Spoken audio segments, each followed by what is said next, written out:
care enough about Knysna to be here. So well done.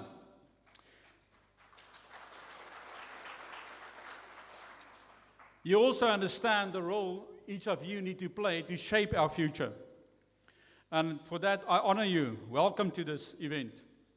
I would like to extend a sincere welcome to the media joining us today. Your role in informing public, your role to hold all of us accountable is not only valuable but vital in a healthy democracy. We also have a special word of welcome to Rob and to Prince. Guys, we honor you today, not for only being here, but also understand what is important for our country.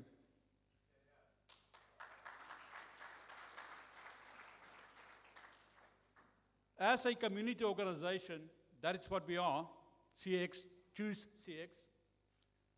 We place deep emphasis on the letter C, because what you see today is what you chose yesterday. The C also stands for community. The C also stands for change, cohesion. It's also a collective governance, what we need. Because ultimately, no political situation, no system, no institution, no leadership structure can succeed without an active, engaged community.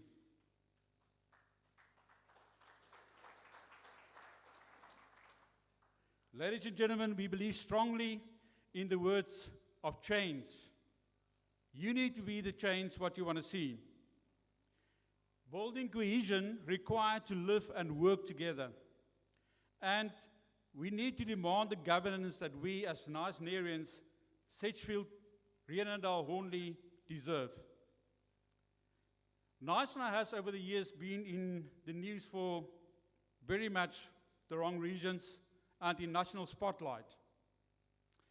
It is no stranger to investigations, public scrutiny, and even programs such as Another C Carte Blanche.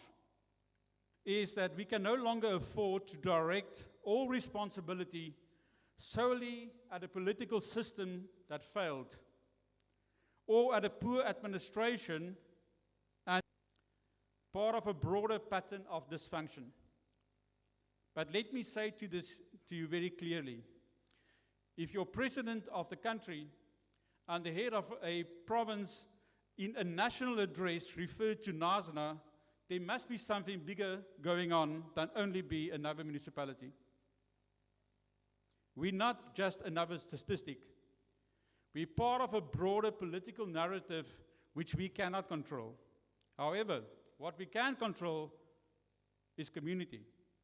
We can decide that we live together, work together, stay together for the impetus and the wealth and support of all Knysna, the Greater Knysna. Yes, we may mirror the challenges faced by many towns, but we are part of something far more powerful. And this morning, on the back, before we enter this room, we already said that why we are here today is far bigger than us. The movement in the country and the movement is a divine, specific intervention that we cannot control. It's not a coincidence that I ran into Rob at the airport and say, Rob, I want you here. It is a time and a place which is much bigger, much larger than we are.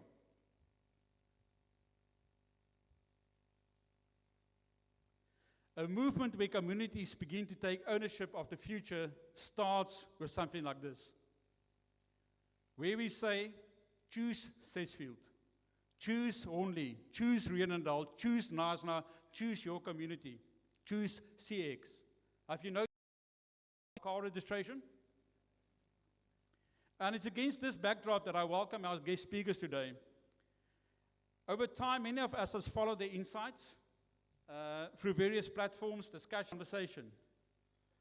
Who sings from which hymn book? Because it sounds like they took something from Knysna and put it on on this over area. And that is for me, it became clear, ladies and gentlemen, their message, our message is consistent. The call is the same. Communities must come first. Choose what is right for your community. I would like to introduce the guest speakers, firstly with Prince and then with Rob.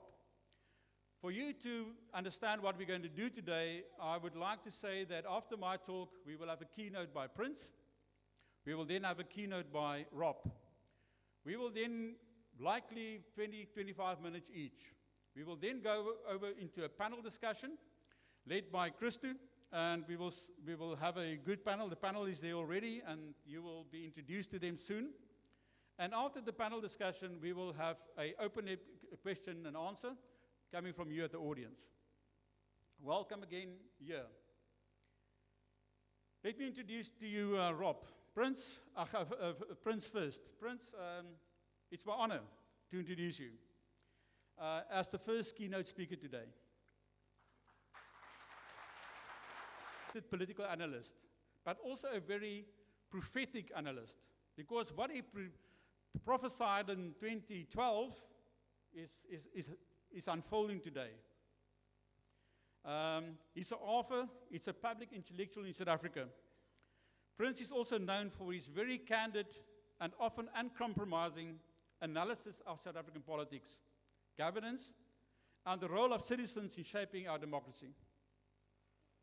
Through Prince's work, he has constantly challenged both leadership and society to confront uncomfortable truths and take responsibility for the country's future. Ladies and gentlemen, please join me in welcoming Prince Mashele.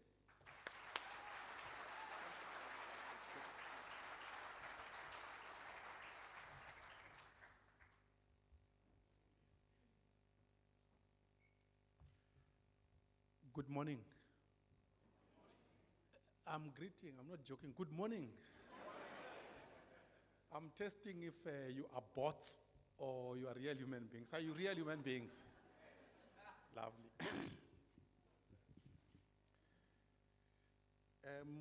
Let me start by saying that this is one of my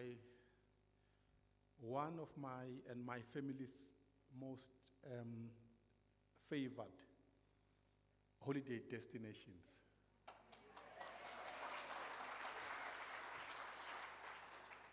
We come here every 3rd December.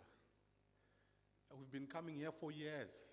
Some of you live here, you don't know. We've been coming here for years. And in December, we are here again this December. So it pains me to see what politicians are doing to destroy this special place. That's one. Secondly, I want to introduce myself by saying I am not a politician. Please, I am not a politician. I'm like you, I hate politicians. I'm just an ordinary fellow who will never fold his arms and watch his country go down. Simple. Nothing more. Nothing. Third, by way of introduction, I am, yes, wearing a choice T-shirt.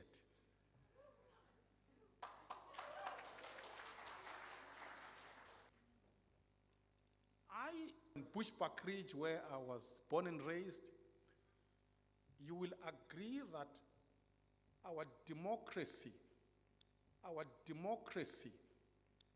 it's defined by the 3 things I'm about to tell you. It's incompetence.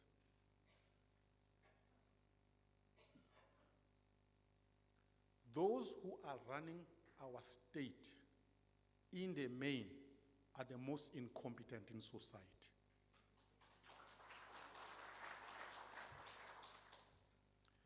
It's called the West shall govern. And it's actually not shall. The West are governing. That's the first thing, incompetence. Second, And related to the third, and I'll come to the third, it's corruption.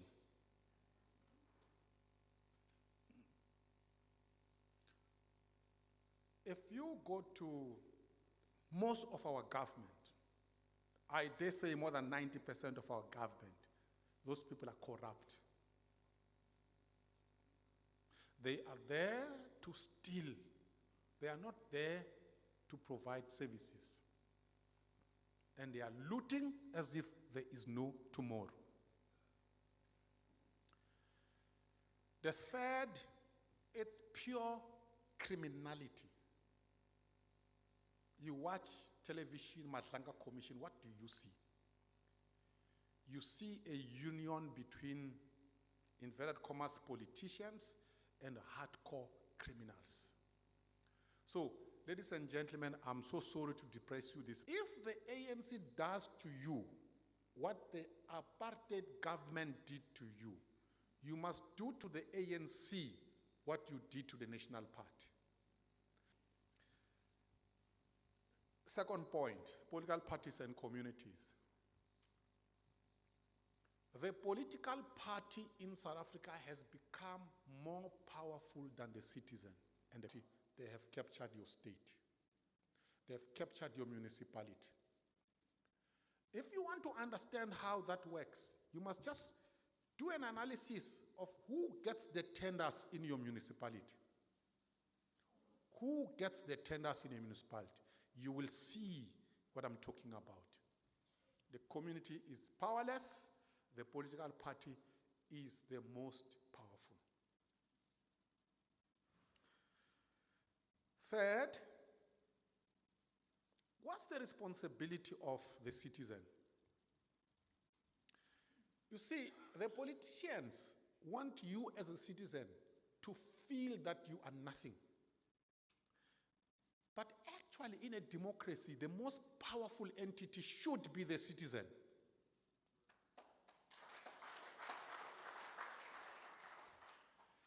And, you see, I'm a nobody. I am a nobody. I'm just a guy who was born in some rural village in Mpumalanga called Ajin Court in Bushbuckridge. I'm a nobody. I have no structure, nothing. But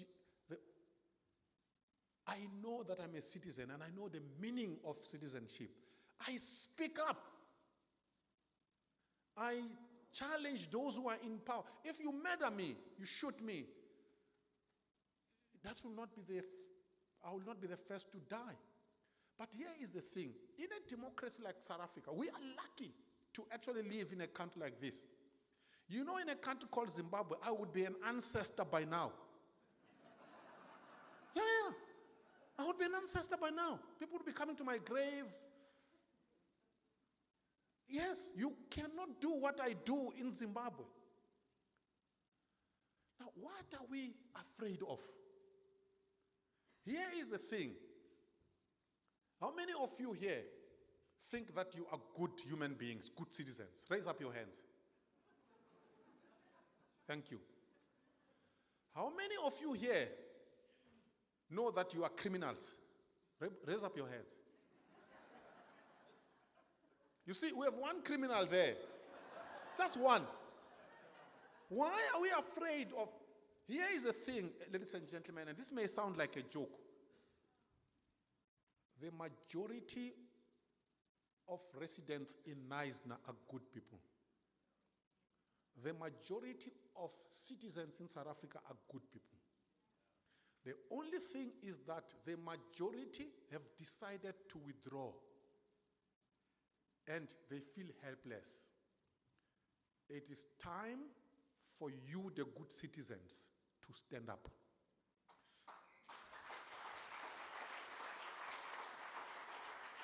And this takes me to the fourth point.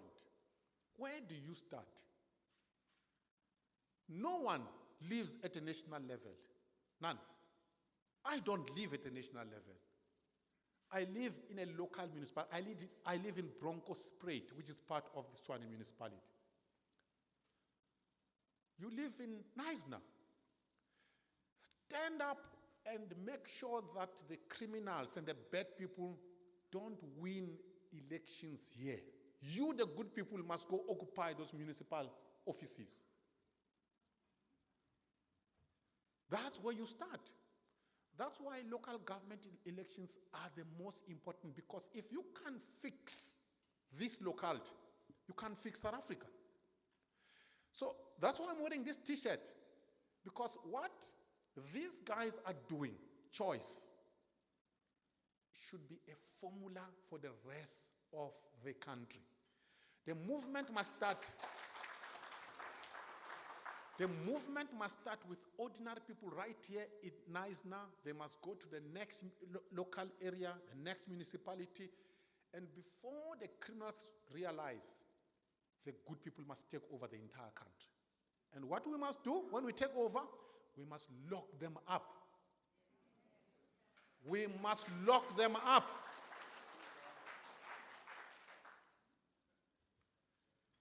This country, and I'm concluding, this country, I'm going to tell you something that you know, it's way too beautiful and too precious to be allowed to go down the drain.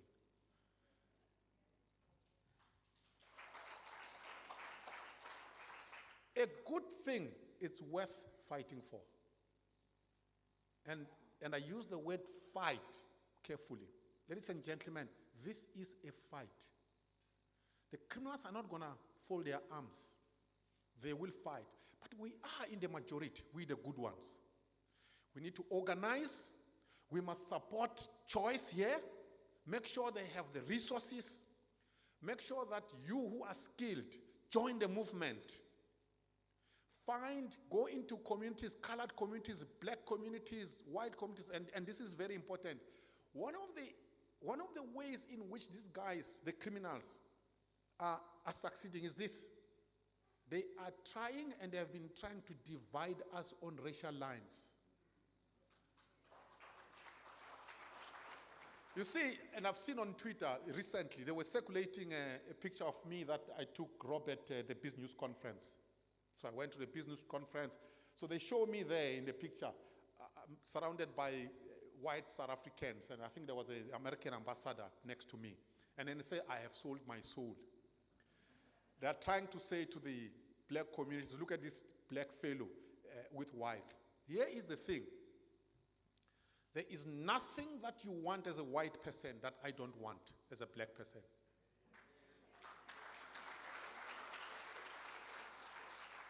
I want my children to go to a well-functioning school. I want my cousin in the areas, and by the way, I'm a ruralitarian, I'm a rural boy.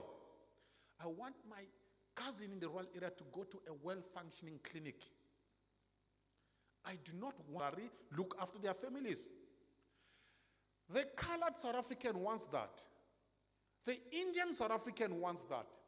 The white South African wants that. So, ladies and gentlemen,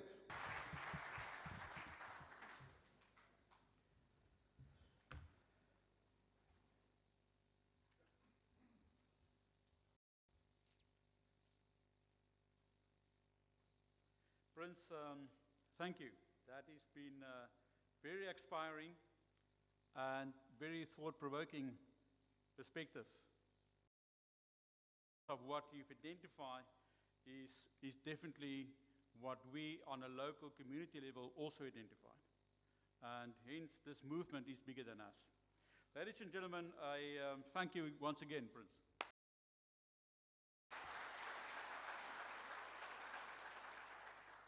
It now gives me great pleasure to introduce a friend, Rob.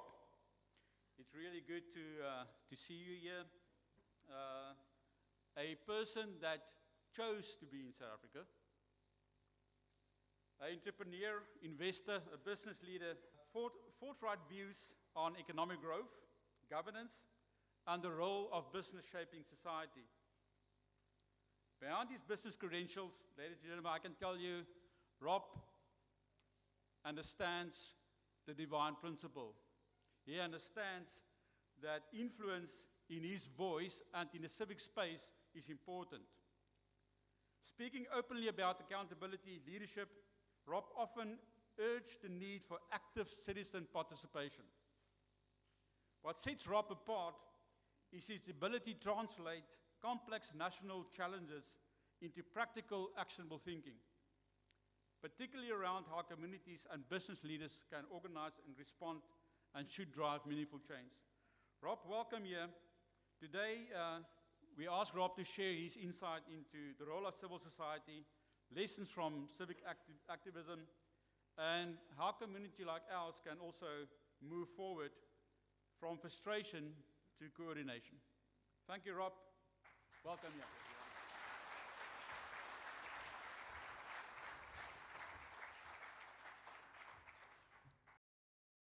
Breakfast with Jan, and for an hour or so he explained in detail what Choose CX and what you're all doing for your beautiful community here.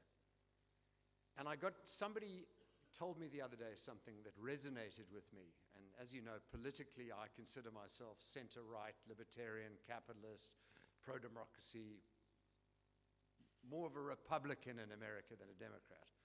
And this friend described to me, there's the criminal. This friend described to me the difference between the left wing and the right wing, or them and us. And he said the difference is they believe in rights, we believe in duty. And I thought that was a beautiful description and differentiation. Because what you're doing with Choose CX, what you're doing from the ground up is a duty to your community, to your country. You're not demanding rights. You know what you have to do is what's important. And I'll give you a quick example of top-down. In Sweden in the late 80s and early 90s, the socialist experiment had failed, as it always does. And the Swedish government looked around the table at each other, the cabinet, and said, this isn't working. We have high interest rates, high unemployment, high debt levels. The country is failing, and it's not working. And they had a sensible group of people around that table that said, we need to change direction. And they did. They opened up their economy. They let their currency float. They focused on selling off state-owned enterprises. The Swedish government owned the beer company in Sweden. And we know governments can't organize a you-know-what in a brewery. And they did all the right things. And what happened? Within 2 years, unemployment came down, interest rates came down, the currency strengthened, foreign direct investment poured in. And for the last 20, 30 years, Sweden has had the fastest GDP growth, one of the fastest GDP growths in the developed world. It is a success. And look what's happening in Argentina, the same thing. Javier Milei in 2 years has turned that economy around. Socialism doesn't work. The alternative route does. But those are countries that are fixing themselves top down.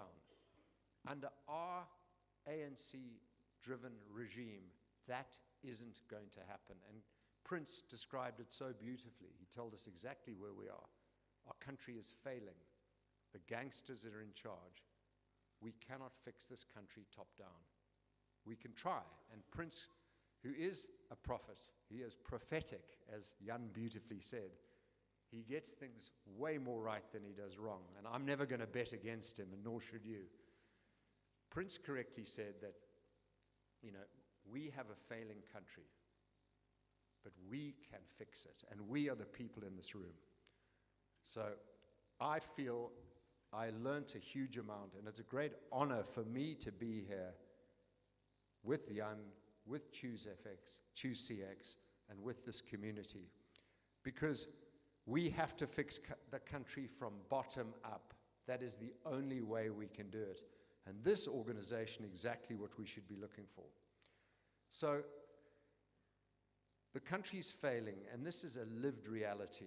And here in this beautiful Knysna, a town, a city, a community that I don't know very well, but I'm getting to know and getting to love, it's a lived reality. And you feel this with a particular sharpness. I know you do. That's why you're all in the room. You see it in unreliable service delivery, gangsters, infrastructure falling apart, safety concerns, and a grinding dysfunction. I love that. It's a grinding daily dysfunction of a municipality that has forgotten whom it serves. And this is a local crisis. It's the pothole that wrecks your tires, a power outage, sewage collapse, and a fear that walks with you at night. You know, I live in a bubble. I really do. But what you're doing is dealing with gritty reality. And I'm not here to list grievances. You know them too well at a granular level. We all know them too well at a country level. But I'm here to suggest you do exactly what Choose CX does. It's a shift in thinking. And I know you are not apathetic. The fact that all of you have turned out today means that you are exhausted but committed to fixing things. And you are the engine for this community. You pay the rates, you run the businesses, you employ people, you invest in the community, and you're upholding your end of the social contract. And yet the other side of the social contract, the provision of services, competent governments, is increasingly failing you and is unreliable. And what happens when that system fails again and again? People withdraw. It's exactly what Prince mentioned. And it's a natural human response. You turn inward. You feel like you're powerless. You feel like you can't do anything about it. You focus on the things you can control, your family, your home, your business. You build higher walls around you. And you basically, literally and metaphorically, insulate yourself from the decay.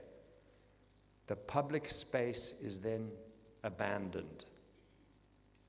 And the shared commons, the very idea of a community bound by mutual interest and responsibility, withers. And this has happened all over South Africa. But here's the profound danger in that withdrawal that Prince highlighted so importantly. When good, competent people retreat, bad systems and corrupt actors do not. They fill the space. And if you look at what is happening around the country, the ANC breaks so it can steal. When they break a turbine in Eskom, the people who import diesel make a fortune. When the ANC breaks Transnet and Prasa, which they do, the lorry mafia step in, the taxi mafia step in. It's entirely a cynical and evil system where the ANC breaks democracy, breaks our economy, so they can steal. It's as simple as that. Which brings me to the shift in mindset we need today.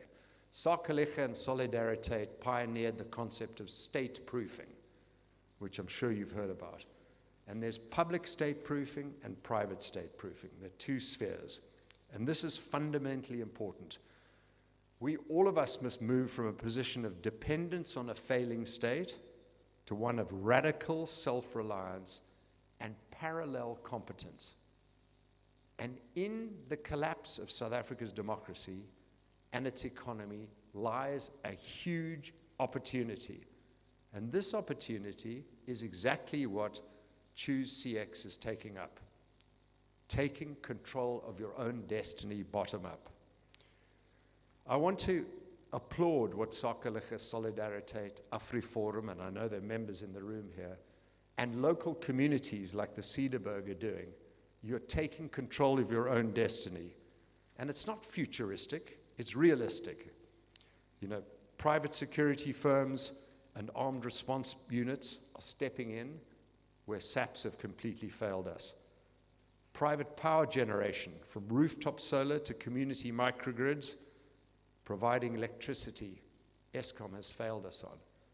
And I'll tell you something as a sideline about Eskom you may not know. But in the last 18 months, the challenge for Eskom has shifted from power generation to optimization. Eskom produces more than enough power for South Africa. I don't know if you know that. Dan Marikana and Mteto Nyati, two superb executives, have done an unbelievably good job at Eskom. Better than Andre de Ruyter, way better in fixing Eskom, in securing power, producing power. The issue is distribution. Getting the power from the Northern Cape, where there's wind and there's solar, to places that need it, at times of the day when it's needed. Eskom's issue is optimization. It's not power production. We also have private companies and community initiatives like your own, providing water solutions from boreholes to purification plants where municipal infrastructure collapsing. And some people look at it and cry, this is collapse, or it's privatization of the state sector. I see it very differently. I see South Africans adapting, being resilient, and self-determination in action. The only way we're going to fix this country are an organization like yours and the people sitting in this room. And this needs to spread from communities like this across South Africa. And this is where the true power of community lies. Not in complaining, not in waiting for a political savior, because politicians are not your friends, but in organized, disciplined, and strategic action. And this is the domain of civil society with effective leadership. And when I say civil society, I don't mean NGOs. I mean ratepayers associations, neighborhood watches, business chambers, agricultural unions, church groups, and informal organizations of residents who decide to fix a park or clean a street. That is the only way we're going to fix this country. Take back control from the center and own it locally. And effective community leaders from the Cederberg, as you're learning from here, from Choose CX, pragmatic and solutions focused. They don't protest, they build solutions. They see a failing service, like the fire service locally, the Sinaville Firefighting Association, and they set things up and organize them, fund them, and make them happen. They're masters of leverage. They understand a single individual can be ignored, but as Prince says, an organized group is a force to be reckoned with. And when I come to my own personal journey, 4.5 years ago, when I made my fateful speech that went viral and threw me into the hell that my life became for a while. And then I realized, maybe this is my calling. Maybe this is my spiritual leaning. Maybe this is where God has come within me and told me, this is my job. I'm taking a lot of pain financially, my family, my life, death threats, but this is my calling. I am being chosen to speak out and take that risk.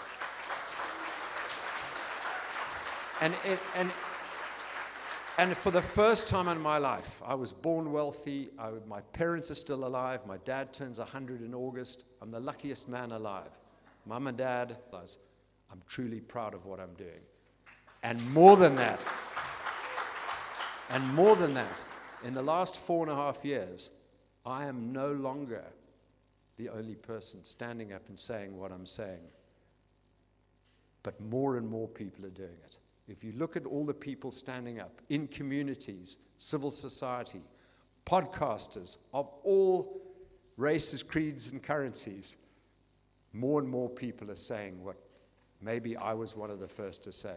And I'm so proud to be able to step back, not have to do my normal podcasts that are ranting and raving, and have other people do it. We are being heard. So, how do we take theory to action? Choose CX is exactly the model that needs to be taken out across South Africa. How can residents and business leaders in Knysna organize effectively? So, here's the blueprint, which you seem to be following already. Business leaders, many of you are in this room. Your first responsibility is treat the stability of your local operating environment as a core business risk. Look at it from a business perspective. You can't build a thriving business on a foundation of collapsing infrastructure and rising crime. So you form a powerful business coalition, okay? Individual businesses are vulnerable, but organized businesses in a community is a powerhouse. The one challenge that I still haven't succeeded at doing is getting big business in South Africa to stand up. Small business, local business is standing up bravely, forming communities, speaking out, fixing problems. But still, the big business leaders in this country are silent. And nothing upsets me more than their cowardice and their lack of fear, lack of courage to form a proper business community and speak out against the ANC government and deal with them directly. That is a mission that still has to be achieved. And then you look at Sakelige and other organizations, all the Sake Kamas, pulling together, working together, top down and bottom up. Secondly, we need to co-fund essential services. All of this requires money. You can't wait for the municipality to do it. You have debts. You have huge debts in the Knysna community that need to be dealt with. But Cederberg, you were, what, 160 million rand in debt 3 years ago? You now have a 20 million rand surplus. Are those numbers right? Other way around. But you have a surplus now, whereas 3 years ago you were in debt. It can be done, and it can be done quickly. But this requires self-funding. Second, align with agriculture. This is the piece many people forget. The business people in town and the agricultural organizations in the surrounding areas have shared interests. Boete du Toit of Agri Northwest basically made a very good point, and he said, if these groups work together, not just in litigation, but set up the alternative structures that restore a town's economy. And Jan mentioned looping in the agricultural communities that often feel like they don't have a voice. And you need to master the Municipal Systems Act. This is something I know very little about, but the law is actually on your side. AfriForum last week did the most remarkable job of getting Julius Malema convicted as a criminal, which he is. It wasn't the NPA, it wasn't the National Prosecuting Authority, and it wasn't our judiciary. It was AfriForum that forced it through. It made the NPA and made the judiciary do their job. A magical moment. Whether he goes to jail or not, I'm enjoying the victory of last week anyway. And we need to weaponize the IDP system, okay? I'm sure you know better than I do how to do that. There's an organization called OUTA, O-U-T-A, run by a friend of Prince's, the great Wayne Duvenhacher, doing an extraordinary job in this area. Watch and learn from them. And professionalize your community organizations. And I know, Jan, you talked me through how you're doing that. You're taking best practices from Cederberg, best practices from other organizations, perfecting what you do, and producing an extraordinary roadmap, what you've got in your hands. This is a superb document. And then teaching other communities how to do it. And I know Ron McKenzie, my dear friend who's sitting in the front row, came all the way down from Kenton-on-Sea. He was worried that I thought Brenton-on-Sea was the same place as Kenton-on-Sea. I did get confused for a while. But he's down here, keen to talk to you, keen to talk to Jan, keen to talk to Choose CX about learning best practices and taking it to his community. By the way, Ron travels South Africa. He's got a fantastic organization called Small Town South Africa. He goes from small town to small town, talking to communities, and he's going to help distribute the best practices. So, with just a few more minutes to go, yeah, I'm on time. What I want to say that I am particularly proud to be here, okay? For me, it's an honor. I know you feel like it's something special, me standing here, but I feel it's something special, me being invited here.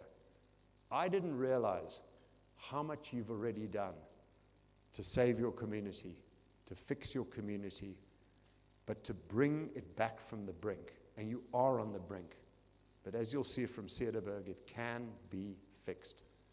And what I'm learning, why it's such an honor for me to be here, is to understand what's happening at the community level, at the granular level, to fix this beautiful community. Because I can learn, and I can, like Ron will do in other towns, spread the word on what you're doing and teach people best practices. You know, I lived overseas for 31 years. I've met the who's who. I really have. I've met the most extraordinary people in business, in politics, in culture. And it was a wonderful 31 years of building businesses, learning, having an extraordinary time. And I only came back here for what was going to be for 2 years in 2017. Because I said to my wife, under Jacob Zuma, this country's finished. Under Cyril, it's doomed. We'll kick the can down the road. I was never a believer in CR17 or in Cyril. And on that issue, I've been right. But I said to my wife, let's go back. I want you, she's a New Zealander, I want you to see this beautiful country I was born in, be with my parents, show the children, our younger children, a little bit about my background, and then we'll fly off to wherever you want to live. And after 2 years of being in South Africa, my wife turned to me and said, I love this place. I never want to leave. And then she said the very fateful next sentence. She said, South Africa's worth fighting for. And that was the day I said, okay, I'm going to do something about it. So I am never going to leave this country. I will do what I can to fight on behalf of you, me, and everyone in this country, because this is the beloved country. We need to fix it. We all need to stand up. We all need to speak out. We all need to contribute, because we can make it happen. Thank you.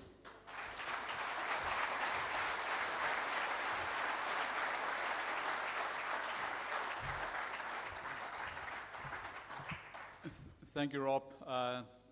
It is true that we all need a champion, and that is the words of a champion for South Africa. Great message. Thank you, Rob.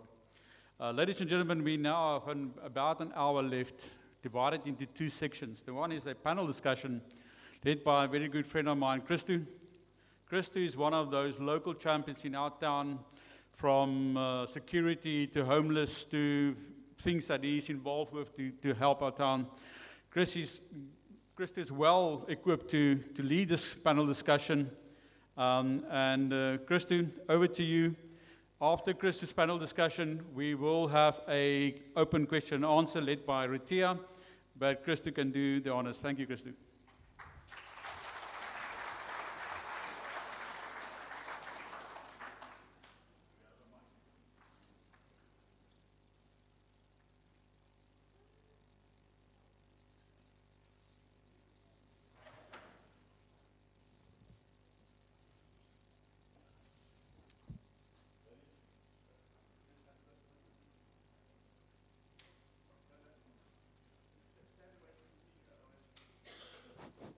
Okay, got it. Thank you very much. Ladies and gentlemen, thank you very much for choosing to be here today, for choosing to be in Knysna, choose to raise your kids, your family, your business, or choosing to just retire here like myself. It's a lovely place, and thank you to the two gentlemen for putting it in perspective with regards to the rest of the country where we're going. So we're going to have a panel discussion with our two distinguished guests, actually three distinguished guests. We've got the mayor of a very well-known, very successful turnaround on the West Coast, Clan William. Also the founder of Cederberg First, Dr. Ruben Richards. Very welcome. Good to have you on the panel.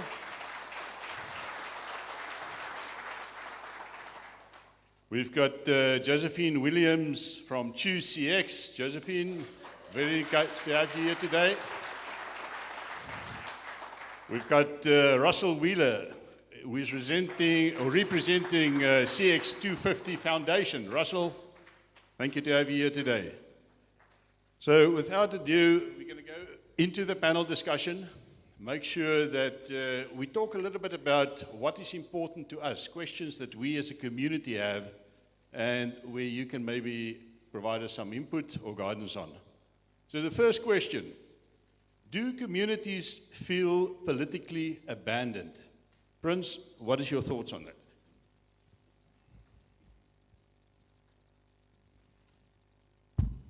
Oh, thank you. I have the privilege of traveling across South Africa, and I go into all sorts of communities, black, white, Indian, colored, everywhere. The average member of the community today feels disempowered.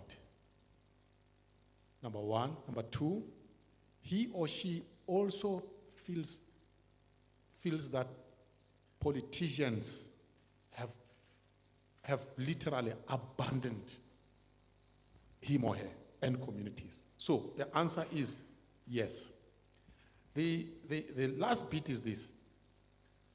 Communities don't know what to do and how to get out of powerlessness. And the secret is organization. So organize like Choice CX. Because communities do have power if they are organized.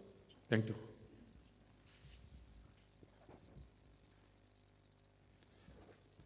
Dr. Rubin, your thoughts on this? Thank you. I would like to strengthen the words or use stronger language.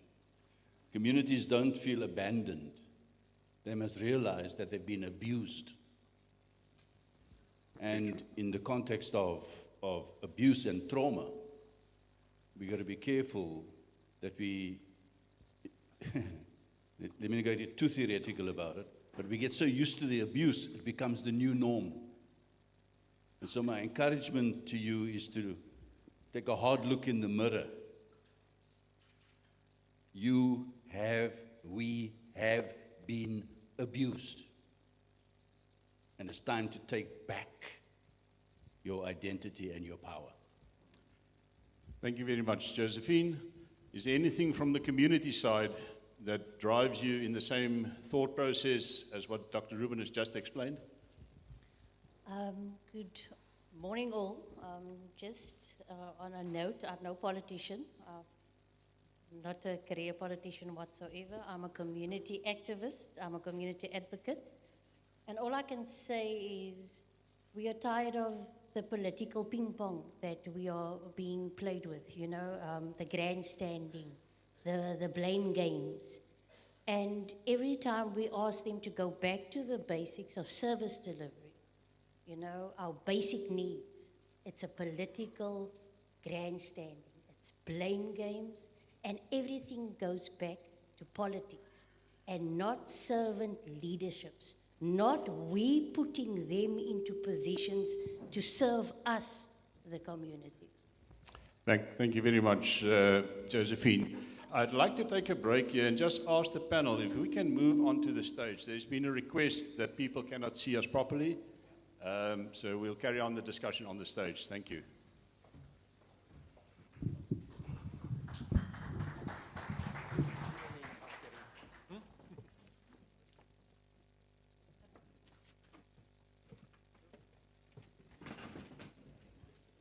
Is that better? Excellent.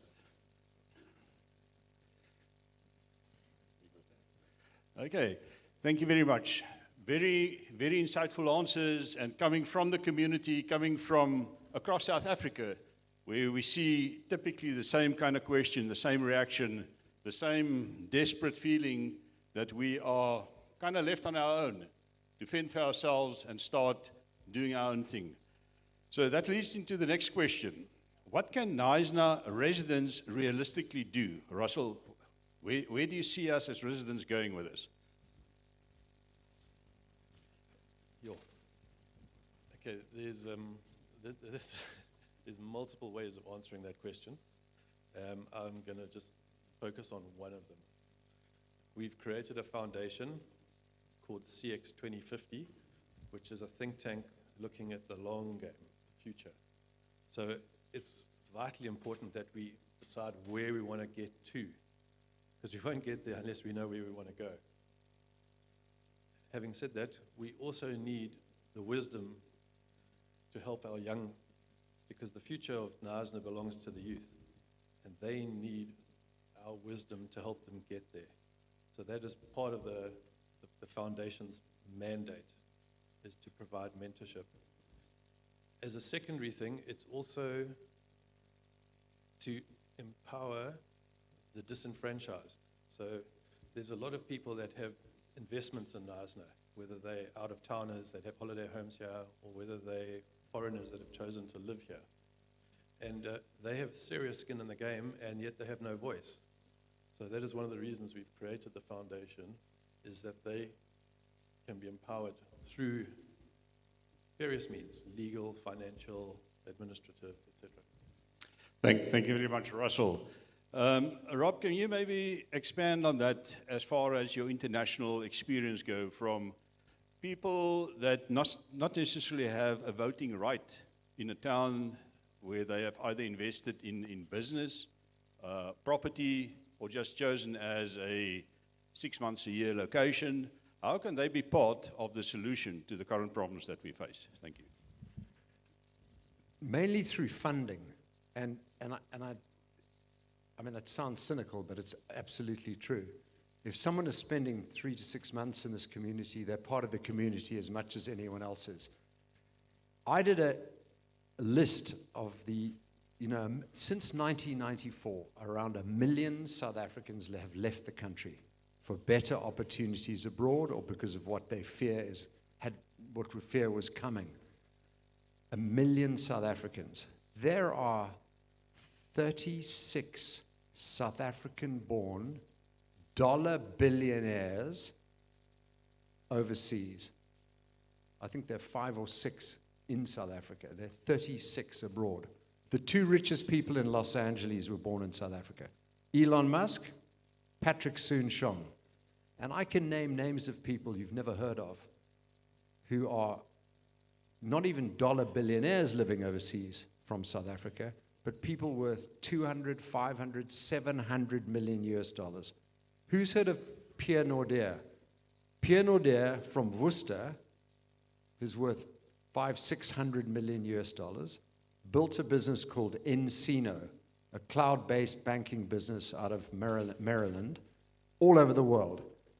And he spent the last 20 years building the business. He's now spending 3 to 6 months a year back in South Africa, in Hermanus.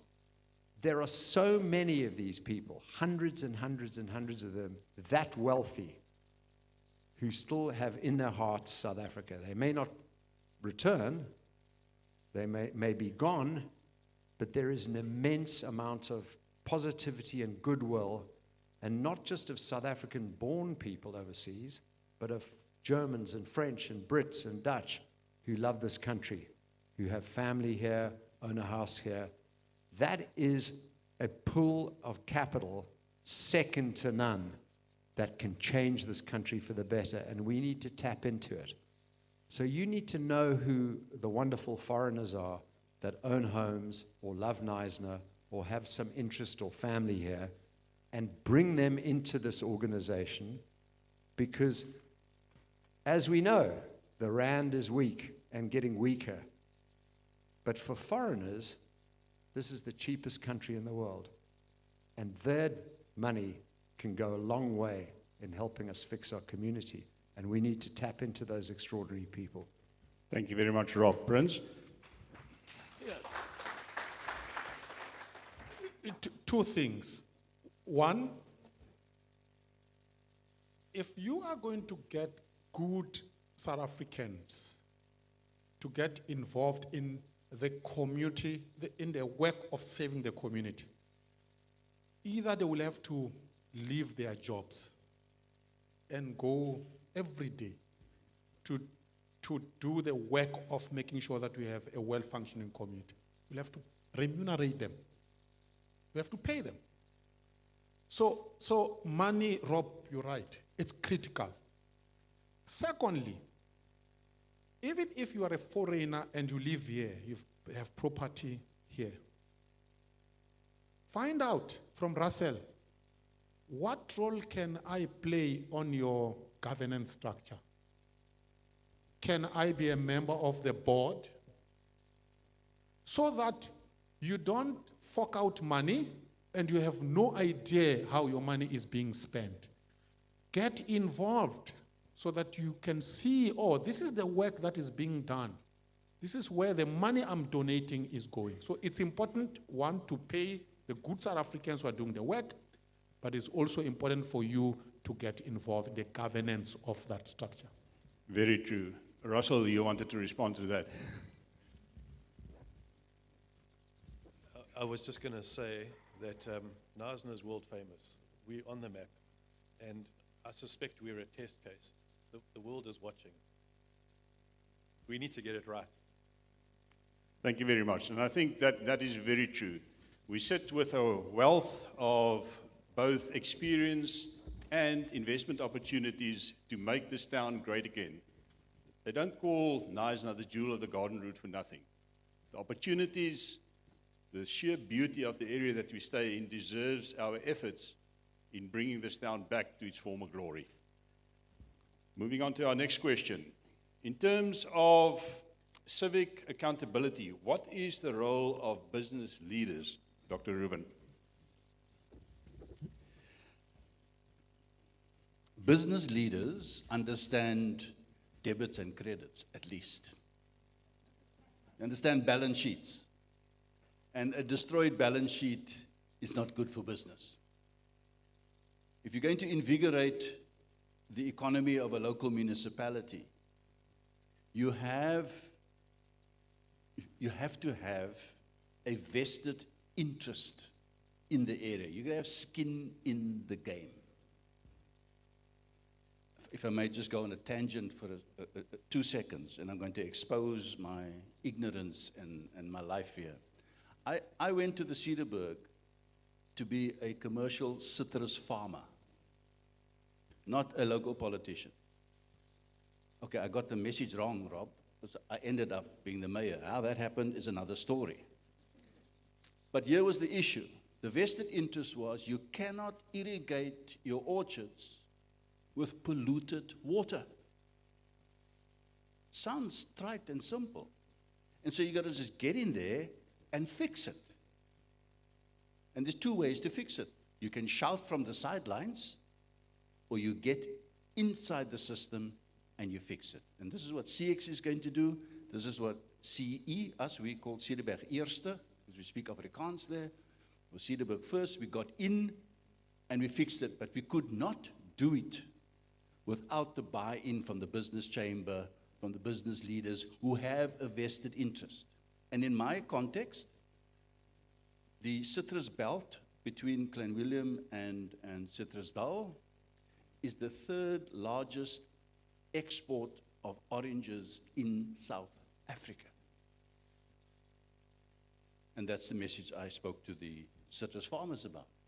If you want to see a destruction of your balance sheet and an industry which is the main employer, then be careless and don't care.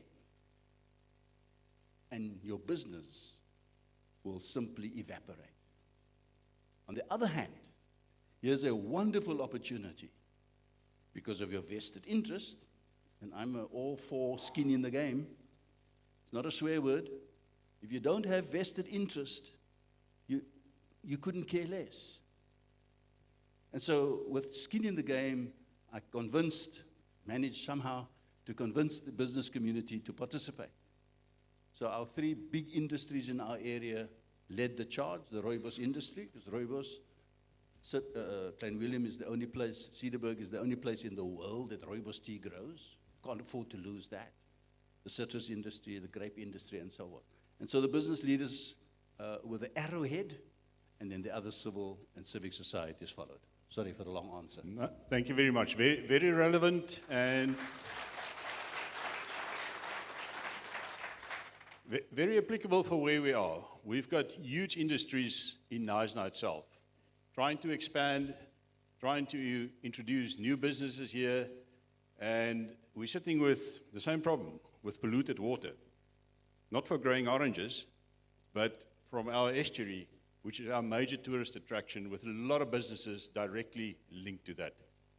On the other hand, that is big business, but on the other hand, we've got small business, we've got entrepreneurs, we've got people in townships that's just sitting in the blocks, waiting to go to be part of the local business community.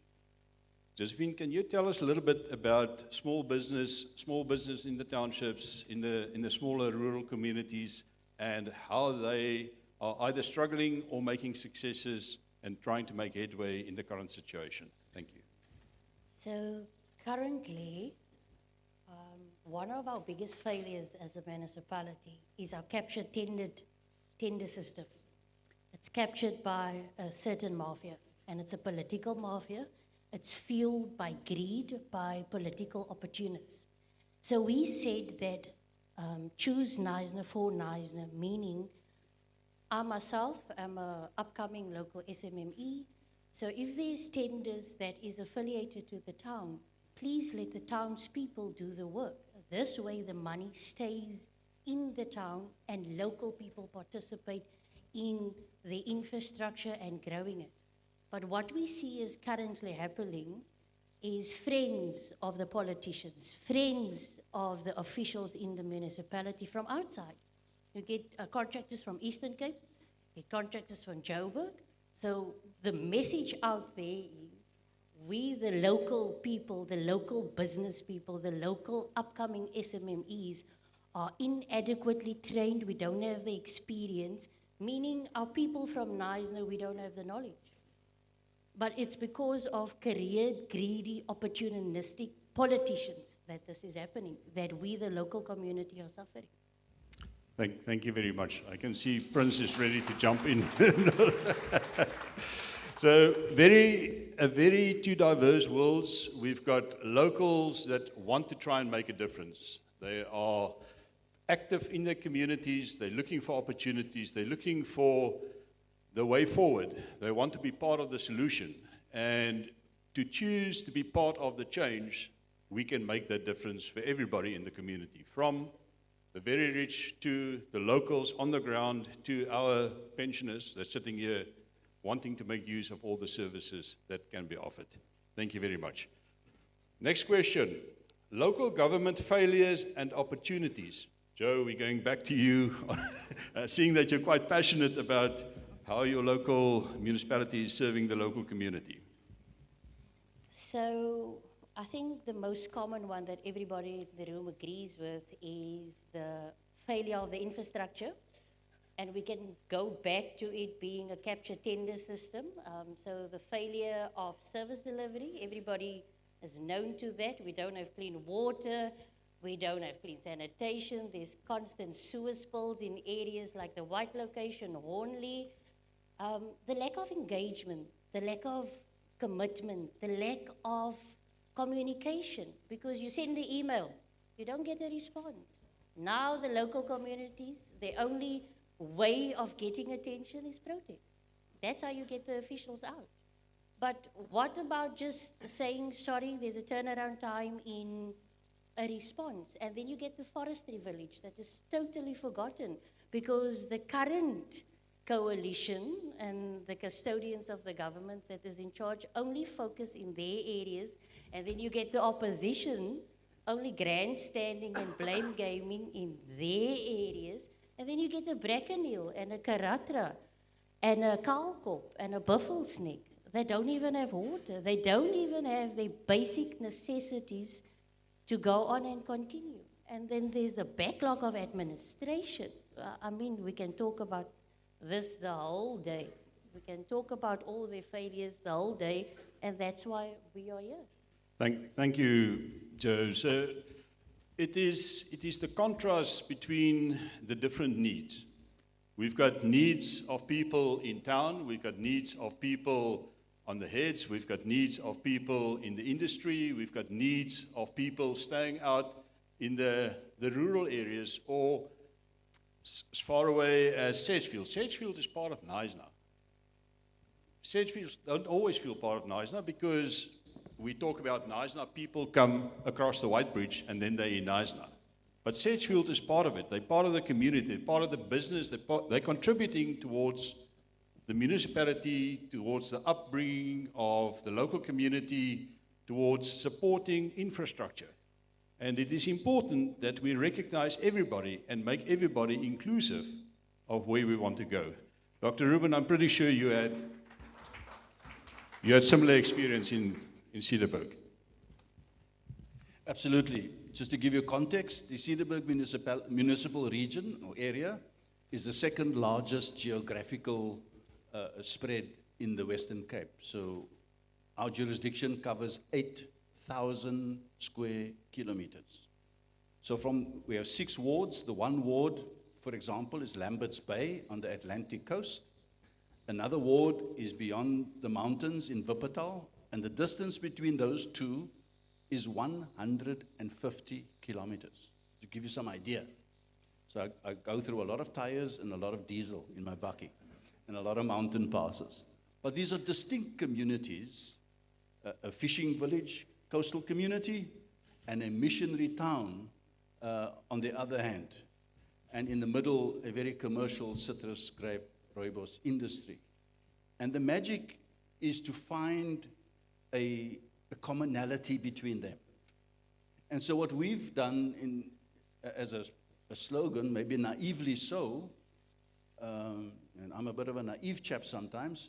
My wife will tell you, after many decades of marriage, she says he's not just naive, he's stupid, but that's a different discussion, is to say we all want clean water, skoon water. We speak Afrikaans there. And nobody's going to argue against clean water, surely. And for 20 years, there's been no clean water there. And we put in a water filtration system in our term. So we delivered on skoon water. Skoon dorpe, we want our garbage to be collected. Now, whether you're a coastal person, whether you're in a missionary town, whether you're in a commercial valley, you don't want to live in garbage unless there's something psychologically wrong with you. And so skoon dorpe means that we must collect the garbage. So we mobilize people around what is common, as in what unites us. We've been lucky to be able, through a very vigorous savings program, to replenish our entire service delivery fleet of 30 vehicles, from fire engines to garbage trucks to sewage trucks to bulldozers, diggy loaders, the whole happy lot. In Afrikaans they say, dit moet gedoen word. Ne? But what am I saying to you? Whether you're in a rich 5-star coastal town holiday house, whether you're in a rietdak, what's a rietdak in Afrikaans, in English? A thatch roof house in a missionary town, you still want your garbage to be collected timeously and efficiently. And so there's a unity of spirit. As far as skoon administrasie, clean administration, by God's grace, we managed to get a clean audit. Now you would know, or maybe you don't know, that barely 16% of municipalities achieve a clean audit in South Africa, which is a something disgrace. It should be the norm, it should be the standard. But we managed to achieve it in spite of the dysfunction. There's a lot that must still be done and fixed. By no means perfect. But I'm here to say to you, it is possible. It is achievable. And more so because we were an ordinary group of citizens like you. No one in Cedarburg Eerste, or Cedarburg First Residents Association, that's our name. None of us are career politicians. The rooibos tea farmer, an explosives engineer, and I recruited him because we wanted to blow up a few things.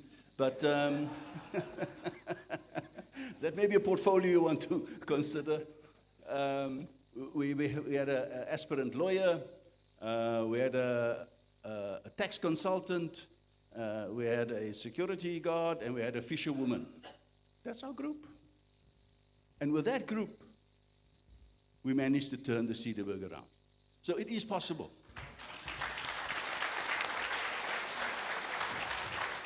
Thank you very much, Dr. Rubin. And I think that hits the core. We need each and every one of you that can contribute in a particular skill, being it engineering, financial, whatever it is, contributions, public works, medical. We need your assistance if you choose Knysna. Be part of the foundation, be part of the movement. Let us get our town back to what it was, to where we want to stay until the day that we are no longer able to move across the White Bridge without wheels. So the last question, what does successful civic intervention look like? And Rob, I'm going to ask you that based on what you've seen internationally and nationally, what is your message to us in Knysna? What does successful civic intervention look like, if we want to do it here? Well, it's a clean audit. It's a control of your own destiny. But in my view, it's to have the ANC disappear off the face of the earth once and for all. I had to say that. I had to say that. Thank you. Russell? I will simply add that a wise Irishman in the 19th century said, evil prevails when good people do nothing. Thank you. Prince? Never think that it's some big stuff that is going to be done by some big people from somewhere. There are no such people. If you come together in a house with your neighbors, you will be amazed what you can do. And just talk about what's going on in your street. How can you link up with the neighbors on the other side who are also talking? That's how, by the way, and I know you don't like this chap, that's how Obama won. Obama made Americans in small little groups to believe that their discussions are very important and they are part of a larger project that is going on. And he made them believe that they can. Remember the yes we can. And when he was doing that, people underestimated the power of small groups, neighbors, ordinary folks like you and I talking and doing something. It's unbelievable what we can do. Thank you very much. Ladies and gentlemen, that concludes our panel discussion. I'm going to hand over to Rutia to take questions from the audience, and the panel will then respond on that. Thank you very much. Thank you to everyone for participating.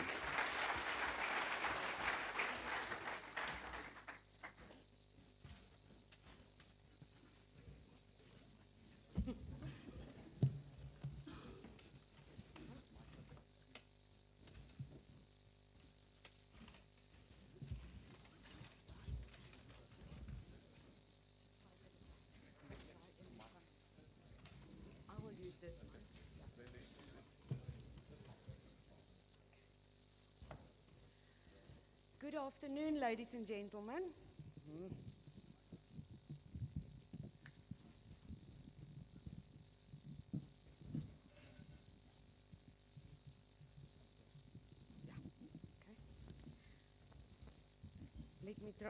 Let me try that again. Aye. Good afternoon, ladies and gentlemen, and thank you again for being here.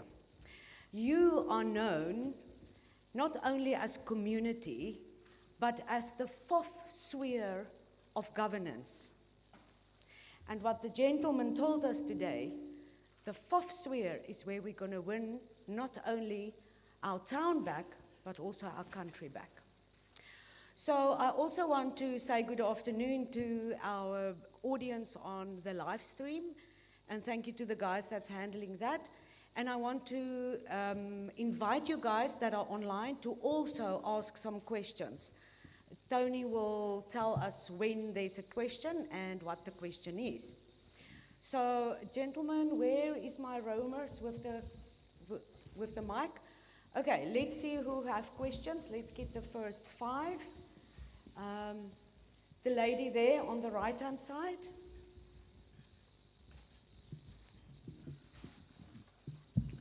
Thanks. I have no party political affiliations. I'm just a ratepayer expecting extraordinary service from government, or extraordinary government service. This is directed to you, Prince. A few weeks ago, a very remarkable thing happened. A 75-year-old Gogo went snorkeling in this pothole in Joburg. And within hours, that pothole was sorted. Soon after that, she went rowing in a rubber dinghy in this water, or this flooded street in Soweto. And the Joburg municipality immediately sent a repair team.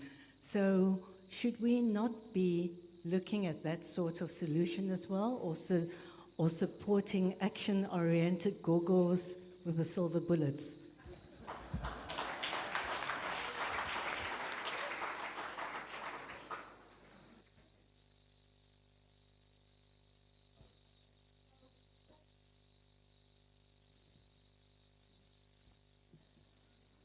Okay, we will take 5 questions and then we will continue. Uncle Rodney? Okay, let's first take Ari. Good afternoon, Rieta. Thank you. It seems we're all upbeat now, having heard about CX, and we all care for our community. I wonder if you could suggest, and maybe when we leave here, how do we go into our communities and try and convince people that are traditionally voting, let's say ANC or DA, to take the leap of faith and go for a party that has no political history to try and take the 11 wards here in Knysna? Is there any tips that how we can integrate ourselves or work in the trenches to take this message to the people that aren't in this hall, so we can take Knysna in this election? Number 3, Uncle Rodney over here. Rudy, over there.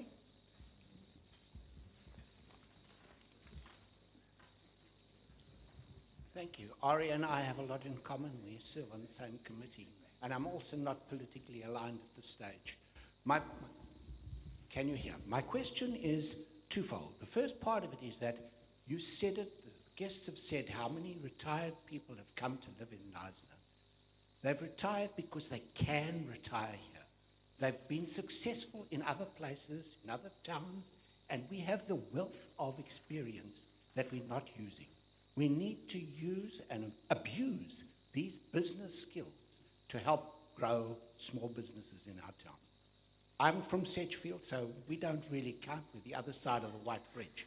But this is important. But as per Ari's comment, Knysna is a very divided community. It's deliberately divided politically for convenience. And CX may do very well in this part of the community, but unless it can make inroads to the people, the poorer people, the immigrants that have immigrated here from the Eastern Cape because they want to live in a wonderful place, unless we can start attracting those people into our motivated direction, we're not going to get very far. And I would like to know how we can break down this divide between the people.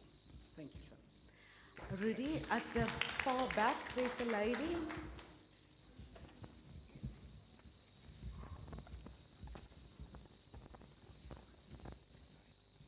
Thank you very much.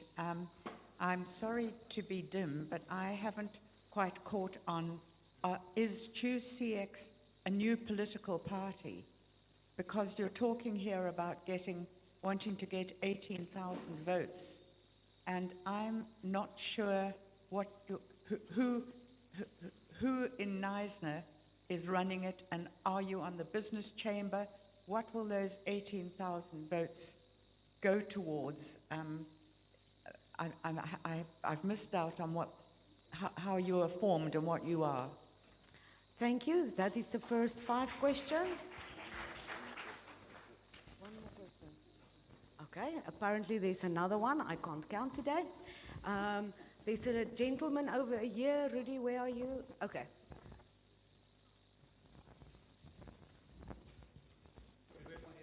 Here in the front, there was a question. Thank you. David Zeller, chairperson of the Garden Route Ratepayers Alliance. I'm going to go back to Prince's opening remarks of choice and the ratepayers' citizenry that are being ignored and shut out of municipal decision-making. As the Ratepayers Alliance, we do know how to read balance sheets. We know the Municipal Structures Act and other acts better than the councillors do. We know the problems of the municipalities. We know the fixes, but we're not listened to because the councillors will not listen to us. And if I can play the race card, whether they're blue, red, yellow, green, they are all useless councillors. And we do need to get our councillors to start listening to us. They do not want to listen to us. It has become an autocracy. It's become a kleptocracy. It's become a cactocracy. It is a word, look it up. And the ratepayers are being shut out to the extent where Mossel Bay is using ratepayer funds to get legal advice threatening ratepayers to not pay councillors. Last year, the Alliance rejected all the budgets and IDPs of all the municipalities within the Garden Route. This year, we're not even going to attempt to make comments on the IDPs or budgets because it's a predetermined issue and the public participation process is a farce. And so we are looking forward to sweeping the board clean. Where your councillor lives down the road, you can go knock on his door. Your councillor listens to you, and not one of the blue, green, yellow, red councillors, where the councillor is determined by a higher caucus. Nobody comes and asks you who should be sitting on your ward council. That is determined by the party upstairs. Joburg can keep the goggle, thanks.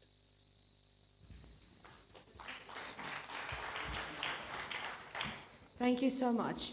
Prince, will you take the Gogo question? Yeah, let me answer that last, but I'm tempted to say something about the question about the other side. You see, South Africa is a country of white people, black people, Indian people, colored people. We must not be scared of talking about black people, colored people, Indian people, white people. That's who we are. Don't. You see, the ANC has made white people, for example, to feel like they are illegitimate children of this country. You can't voice your, which is one of the things, by the way, that I'm friends with Rob, and I like what Rob said. I mean, and I say it publicly. Because this idea that the country is going down, you can't speak because you are white, it's absolute nonsense. There's no difference between my citizenship and your citizenship is the same. So let me address the question you are asking in relation to Knysna. We as white people, colored people, black people, Indian people, we must build bridges.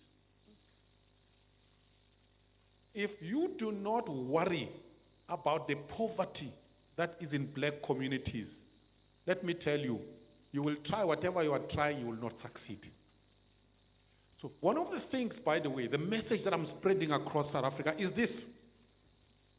is that the wealthy, who include whites and blacks, must actually make it their business to contribute towards the education of black kids in poor communities, particularly focusing on maths and science.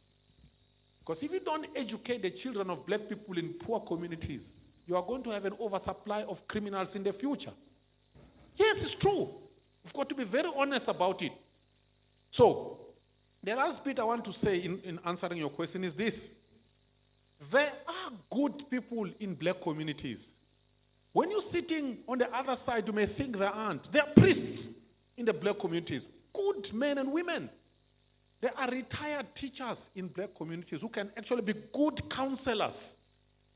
You must go find them and talk to them and say, hey, we are worried about the same thing.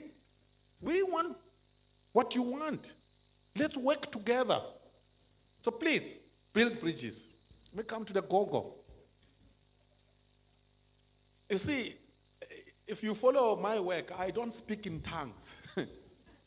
I call a spade a spade. The go-go is Helen Zille. I've done something very unpopular. I report to my own jacket. I don't care. I have endorsed Helen Zille in Johannesburg, publicly. I have. And I say it over and over again. I don't apologize. I did not endorse the DA. Let me be very clear here. I endorsed Helen. You see, we as South Africans, we must be mature. Get to a stage where if someone is competent and is a good citizen, it does not matter the color of the t-shirt they wear. We must support that person. That should be the spirit that will build the country. Why did I support Helen? It's because she is tried and tested as an individual. She was mayor of Cape Town. Did she run it aground? No. She actually ran Cape Town very well. She was premier of the Western Cape. Did she mess it up? No. She actually ran the Western Cape well compared to other premiers in the country. That's why I am not ashamed to endorse Helen Zille. She is competent as an individual. I don't care the color of the t-shirt she wears. So I think, to answer your question, people like those should be promoted. If there's some outstanding character in the ANC, we must single out that person, by the way. And that person must be supported, and that person must be promoted.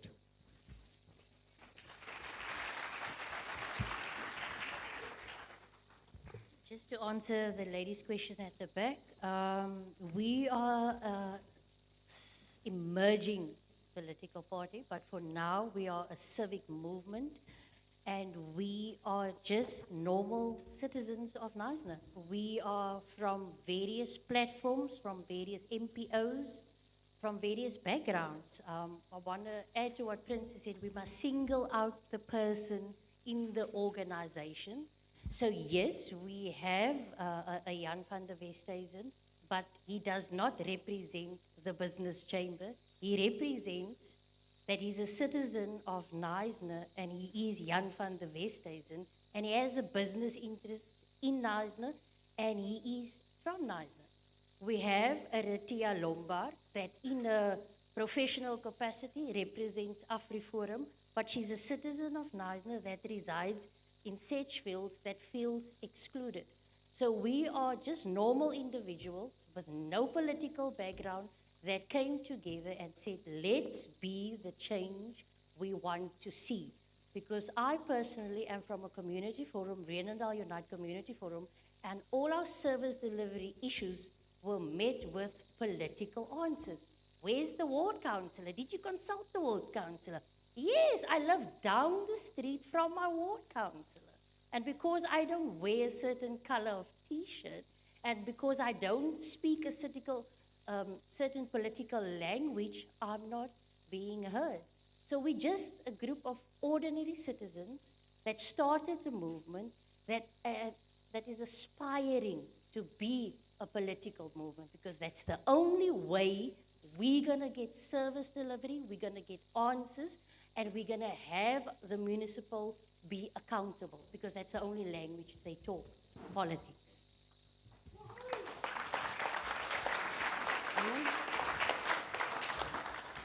Madam Facilitator, I feel I need to say something.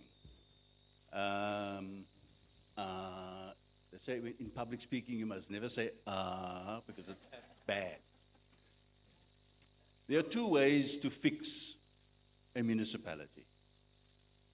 You can fix it by shouting from the sidelines, as I said earlier, or you get inside, take control of the levers of power, and govern and administer your municipality for the greater good. That is what we decided to do in the Cederberg. We mobilized voters, to our gentleman that asked, how do you convince people? Well, don't lie. So we were ridiculed in the media as the no promises party. I mean, please don't go into an election like that. But it's counterintuitive, isn't it? I went public to say, we do not promise houses. We do not promise jobs. What we promise you is our commitment to fix this broken engine with everything that we have. Now, you do that best from inside the system.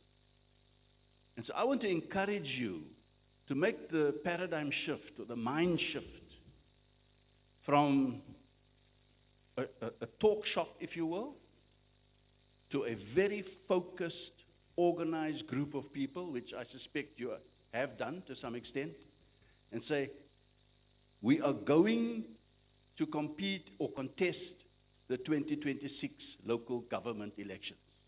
Be bold and say it. Don't faff around.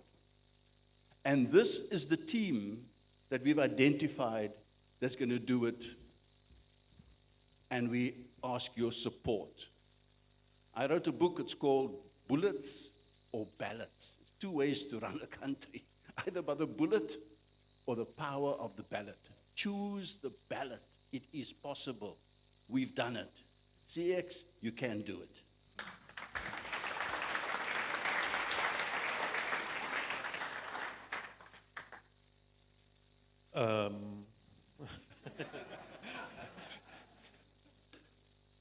I've kind of lost track of the questions, but there are a few points that I'll sort of add, and it might answer some of them partially. It's no coincidence that our logo is multicolored. When we were working on the design, we go like, what color can we use? This one's taken, that one's taken. So what, you know what? Can't, I was going to say can't beat them, join them, but it's the opposite. We open to business with everybody. We will. We're not ideological.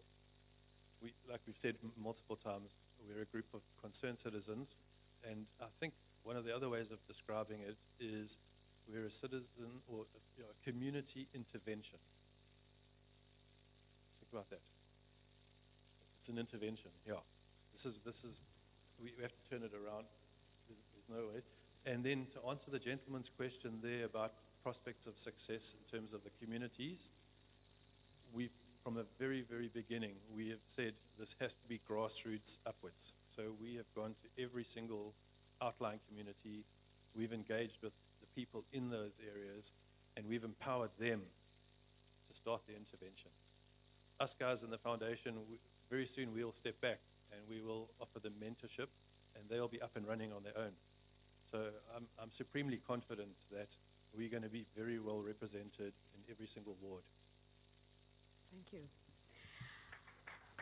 Thanks. All right, just before we take the next 5 questions, Uncle Rodney, I know your heart, where you come from, and for those of you that want a more practical answer, you will see all these lovely people around with black t-shirts with a very colorful logo on it, and they are all volunteers currently working in their different wards, and a volunteer means you work for free. So they are current activists doing work in their communities, and those are the people that we want to be our ward representatives. We need more people on those ward committees to actually do the work on the ground. And Uncle Rodney, that is part of the bridge building that we're going to do. It's important to us that each ward's people come back and tell us what is needed in my ward. The idea is not that we, from a committee side, go and tell them what they need or what we think they need. So it's a lot of work that we have to do. We've already done quite a bit of work on this side, and we have a lovely team. You saw them all around today, and it's just the beginning. So to get to the 18,000, ma'am at the back, there's our website, choosecx.co.za, and there you can go and read more about how we go about, where we come from, and so forth. But let's take the next 5 questions. Rudy, here in the front, this lady, please. Okay, that is number 1. So this is a bit of a tangle of thoughts or questions. The opportunity of setting up cross-organizational discussions with communities or organizations like Michael Tellinger's One Small Town, for the values that they espouse for starting things from the grassroots up, and a minimum number of hours in whichever form is determined as community contribution, which could be debited off against a rates account, to the organic humanity movement, who similarly talk about working from the grassroots up. And so what is the opportunity for those discussions? And then kind of from top down, with South African government being listed as a corporation on the New York Stock Exchange, operating as a fraudulent organization, what are the thoughts on that? Is it true? Is it a fallacy or conspiracy theory? Thank you. And the gentleman in front of her had a question earlier. Yeah, so first up, I just want to thank everybody who's here speaking today. It's been inspirational. You're doing your bit by being here. Prince, that was really inspiring. And Rob, in case you thought you got away with it there, you look quite emotional. And I think that we really are inspired by you. So please don't stop, keep going. I wanted to say that first. In terms of the question, it's been touched on, but I myself sought out a town that I moved to, and I looked for somewhere being run by the ANC that was meant to be broken and was working. I did something quite different. And I discovered the 3 most important things of any town: community, community, community. Everything else can go out the window after that. And I think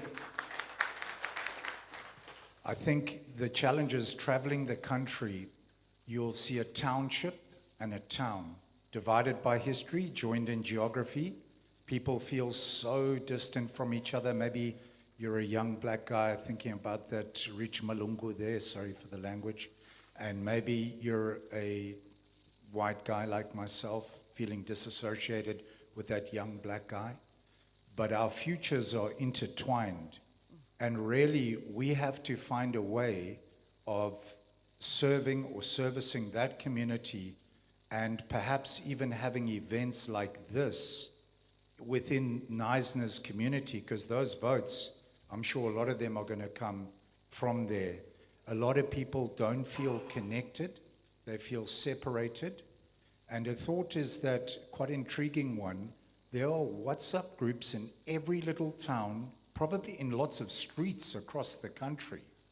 And when Rob invited me in here today, I wasn't too sure why, but I also feel inspired by what you're doing. So thank you to Rob. And I can see that if around the country we had the ideology of service delivery across lots of parties, and maybe there's a community party on top, sounds like the Communist Party, but not.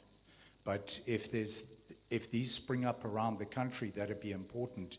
And I think my one question is, how are you as CX, and not just for the rest of the country, busy with building between this community and the communities that are poorer communities, black communities? How are you doing that? Thank you. Good. Thank you. Number 3, over there, Rudy, at the back, the gentleman with the black jacket.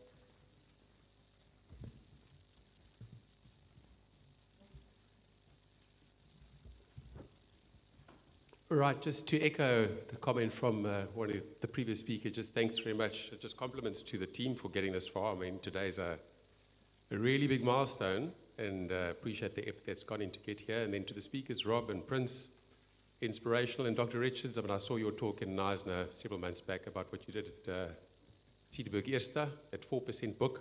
I had a read of that, so just compliments on what you've done there. Inspirational. So maybe just 2 questions from my side.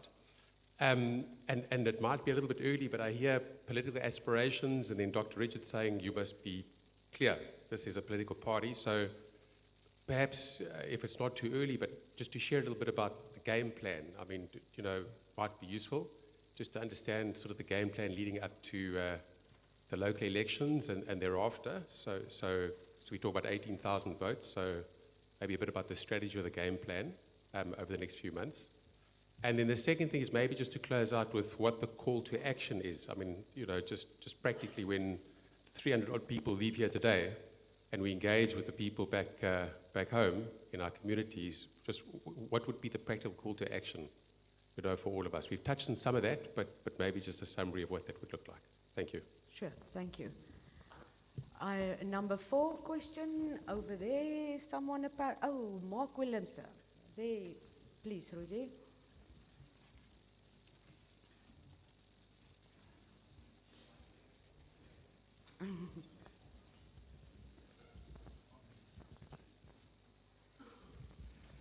Hi, good afternoon. Prince, I might be the most hated person in the room today because I am an actual local politician. Maybe second to my friend in front who's the criminals. I am a local politician.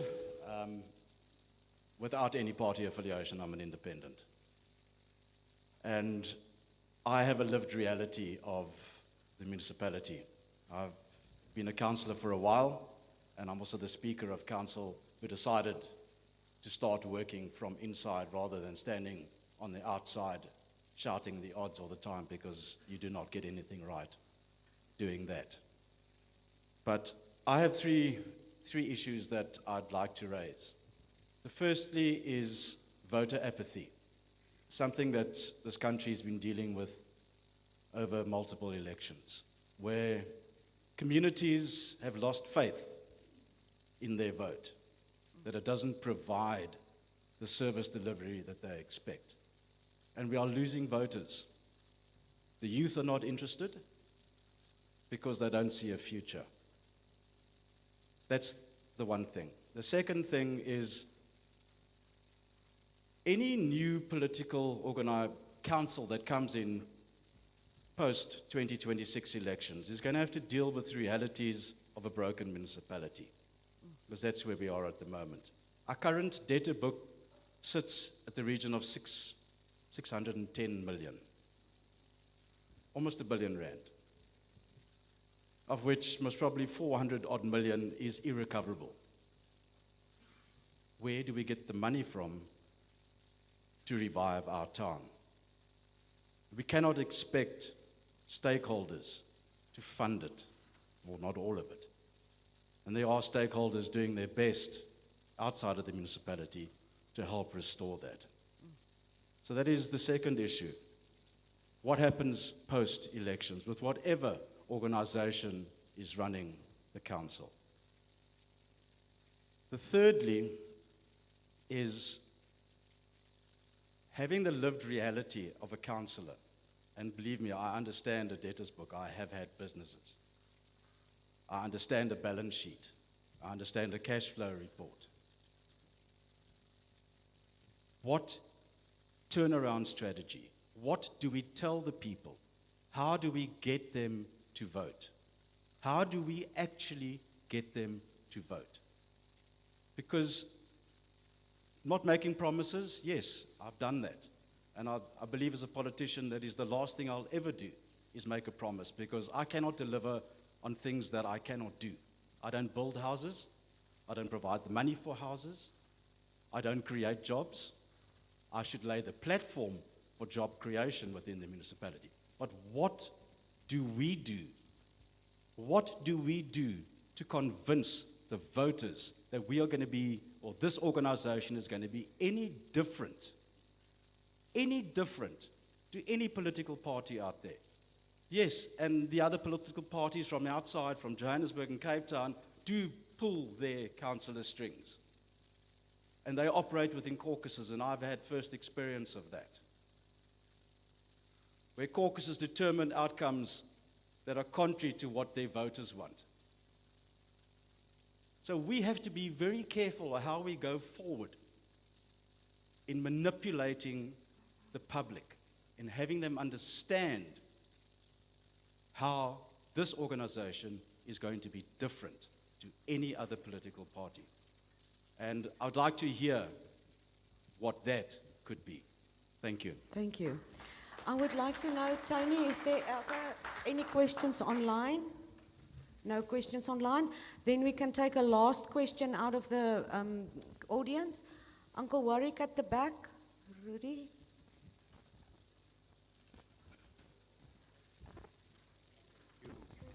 Good afternoon. Currently, we are sitting with a broken relationship with regards to the town councillor, the ward councillor, and the people in the community which they are supposed to be responsible for. And all of us know that it mistrust and disbelief because we are. But, sir, Uncle. Sorry. What I've said is that currently we sit with a. Yes, sure, ma'am. We will do that just now. Okay. Let's try again, One, Warwick. two, one, two. Yeah, testing. Hold on. Okay, we'll bring you another mic. Thank you.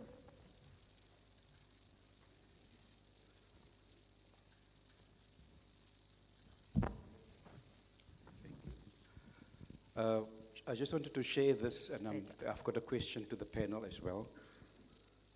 Currently, we are sitting with a broken relationship with regards to the ward councillor and the community, which the council is supposed to be responsible for this specific community.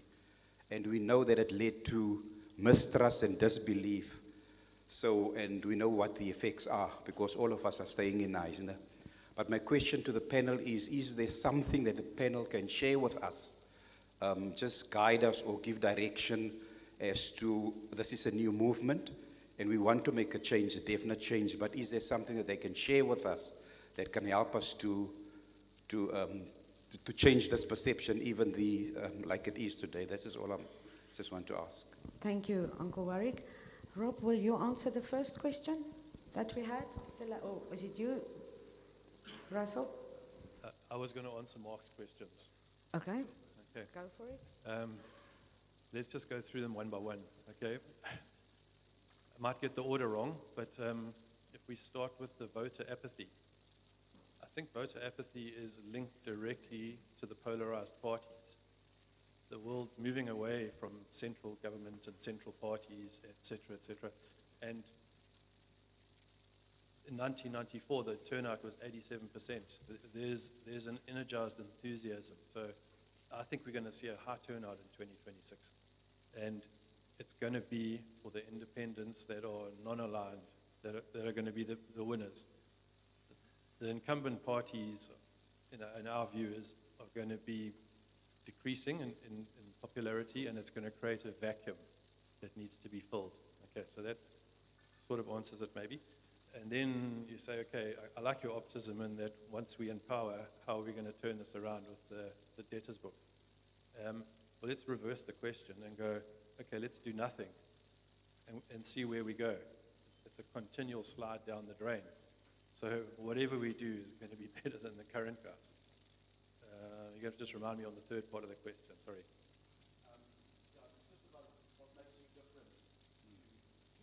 Okay, all right. What makes us different is that we do not have any career politicians. We are a group of individuals that are using common sense and business principles to try and navigate a different 21st century solution using IT and things. It's an experiment. We can be completely honest. We've never done this before. None of us have, and we need all of your support and input to help guide us through this process. One of the things that we have identified is the inexperience of the young councillors, or candidate councillors, and the pool of sharks they're going to be swimming around in, which is why we've set up the foundation where there's support, legal, financial, emotional, etc., to help them get through those turbulent first few years. Does that kind of answer?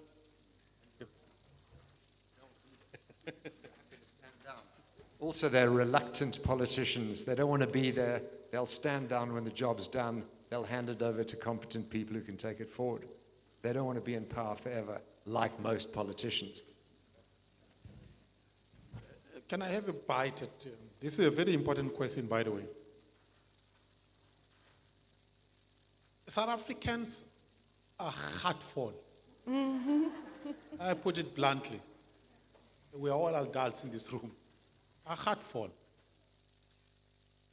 They feel that they have been abused by politicians. So, if you stand up in a room and say, I am a politician in communities, people actually hate you. Let's be blunt about it. Because politicians are treated as the people who have victimized society. So there's a completely negative image of a politician in South Africa. And for a reason. If you watch Mahlanga Commission, it's just shocking what politicians have done to us. Which means, if you want to mobilize, there are actually more South Africans who are eligible to vote who are not voting compared to those who vote. That's a sign. If you want to motivate society to believe that there is something new, this is what you're supposed to do. One, go around communities and find good people from those communities. Let those good people stand together with other good people from other communities and say, here we are. We are not politicians. You know us. We're not part of those who ruined your communities. We are as heartful as you are. And we want to take over the governance of the area. Which is, I think this is the idea behind Choice CX. That's how I understand it. By the way, at the national level, there are conversations now as we speak. And I'm part of those conversations. Let me reveal. Here is the thing. The ANC is a party that is being processed out of power. Let's face that reality. You may actually not see it, but I'm telling you, 10 years from now, the ANC will not be part of the government of South Africa. Mark my words. It's now sitting at 40%, right? If it loses what it has lost in the previous election, it's going to sit in the lower 20s. In 2034, it's going to be out of power. So what? And it will need to be replaced in government. It can't exit and no one replaces it. And by the way, it's not going to be replaced by the DA. If anybody who thinks the DA is going to replace the ANC, you're living in cloud cuckoo land. The majority of South Africans are black. That's where the majority votes come from.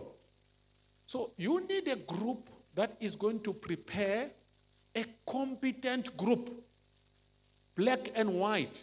And when I say black and white, I also mean coloreds and Indians, to replace the ANC in government. That is at the national level. Here at the local level, you need competent people who have never been in politics. From black communities, colored communities, as well as white communities, to stand together and say, we want to rescue this town. But those people must be honest and competent, and they must never have been in politics. That's the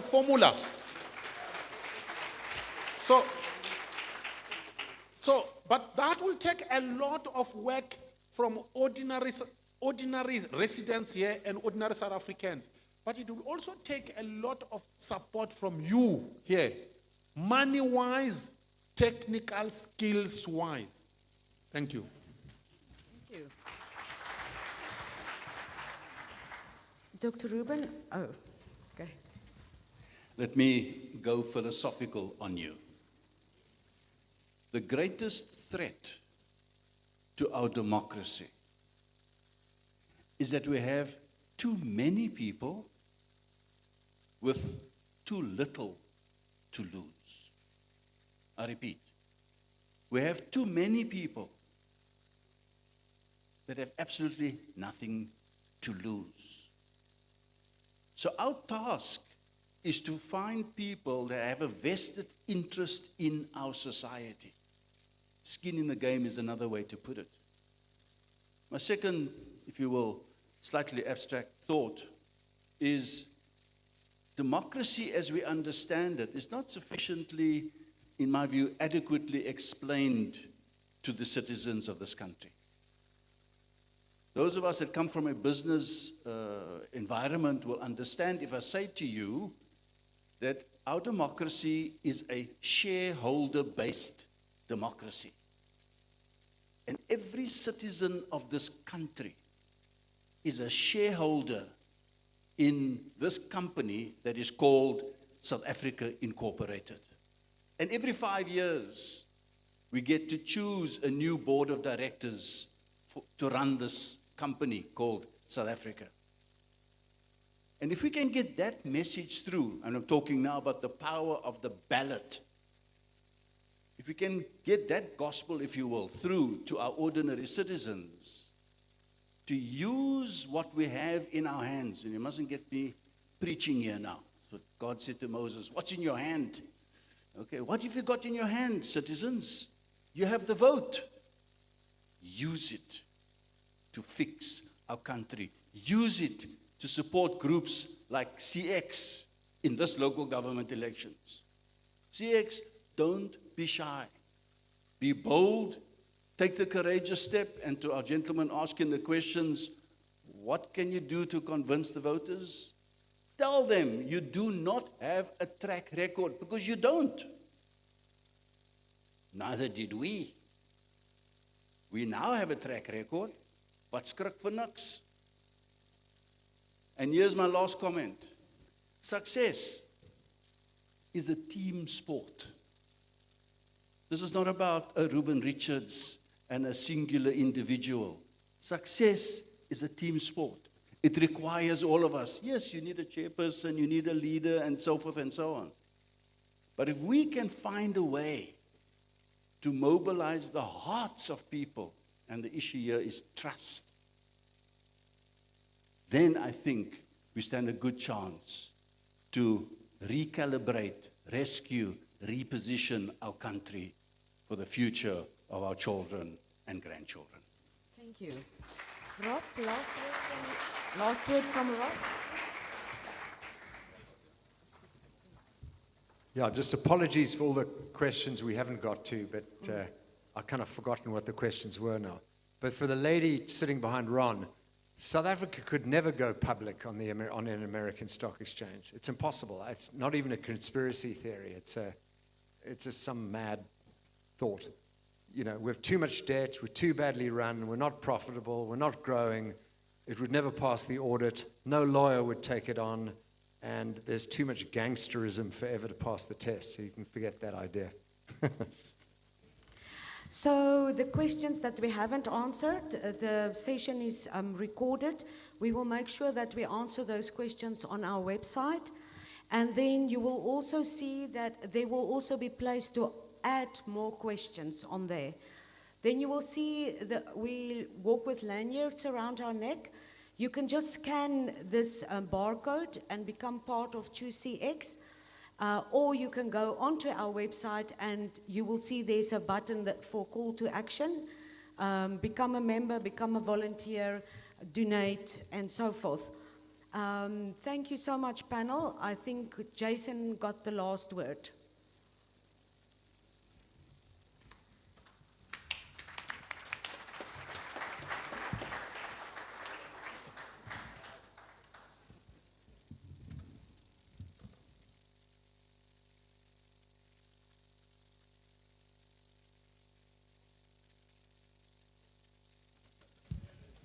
Hello.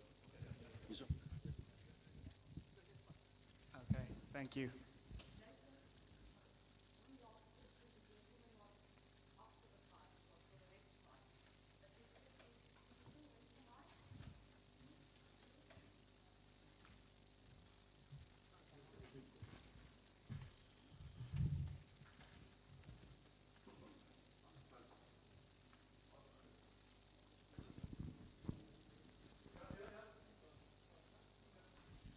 Hello, hello. Sorry. I don't want to be negative here, I really don't. But I suddenly realized that Rob and Prince have been used to come here to launch Choose CX. That's how it sounds to me. And it's not a criticism necessarily. But when I hear you, Prince, talking about the DA will never take over, or CX are these group of people that are going to come in and transform the way municipalities are run. That's cloud cuckoo land. There are a lot of exceptionally good people in the DA. They've done unbelievable stuff in Cape Town, which we haven't even seen in South Africa. But immediately they're sort of pushed aside, and in a nicer sense, you want to launch another political party. Another political party. We've got enough as it is. If there's a core of good people with good policies who want to fix this town, why don't people join the DA? Why don't they get behind an organization that can change things? They have the finance, they have the education. Why don't black people who are disenfranchised, who have you spoken about, who have been neglected and feel that they can't make a difference, why don't they seek out councillors or people who can help change their lives? Why does it always have to come from the other side? Thank you, sir. Thank you, gentlemen.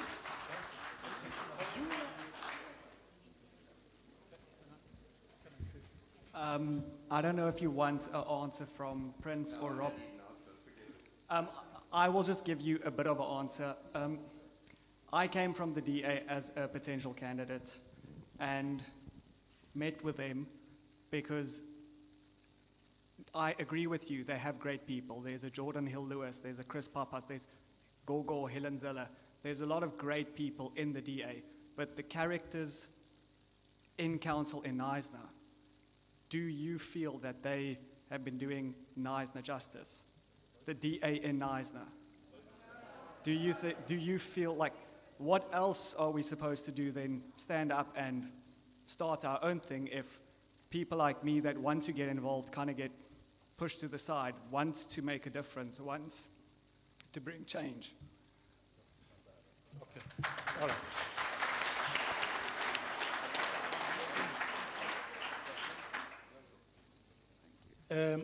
Firstly,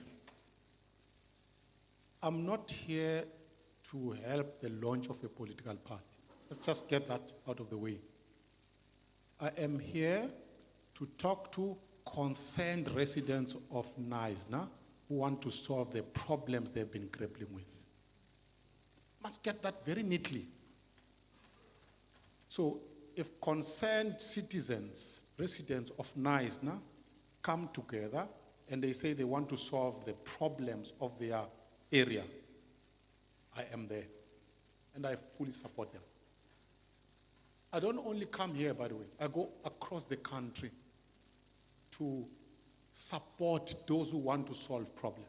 I don't care about the color of T-shirts that they wear. That's the first thing. Secondly, I'm not here to bash the DA.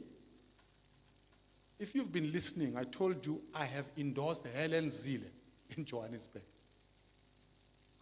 Do you think someone who is going around to bash the DA would endorse Helen Zille? I have endorsed her, and I said she's competent. Third, and this is the last bit. This idea that South Africans don't have a right to experiment with new initiatives because there is a DA It's absolute nonsense. South Africans, neither the DA nor the ANC owns South Africans. South Africans have a right to experiment with whatever they want to experiment at any given time. So don't listen to anyone from the ANC, because the ANC says the same thing, by the way. They have been saying to me that I must join the ANC and fix it from within. And I've told them to go to hell, the ANC. That go to hell. I have a right to choose to do what I want to do. So if anyone here wants to support the DA, go ahead. It's your democratic right. If anyone here wants to support Choice CX, the T-shirt I am wearing, go ahead. It's your right. It's a democracy. So that's what I am here to do. Thank you.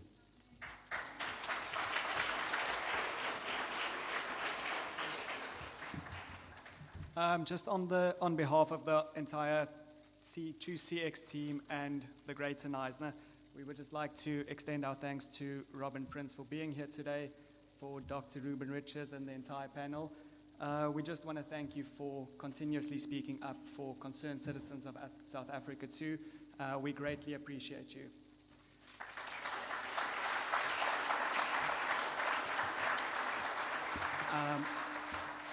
Just want to thank Villa Castellini for giving us the beautiful facilities today, and we couldn't have done it without them.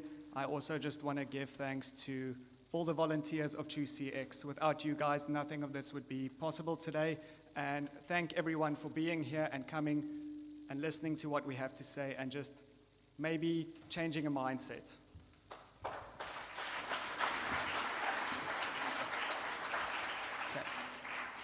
The future of Knysna will not be determined by external forces. It will be shaped by those willing to act. Small practical actions multiplied across neighborhoods change how council works. If you are as energized as we are after today's discussion, I want to get on board with our vision for Knysna's future. Start by booking a short engagement with the Choose CX volunteers at the registration tables. Take a moment to review our manifesto, and then decide how you want to get involved. Volunteer, advise, donate, or partner.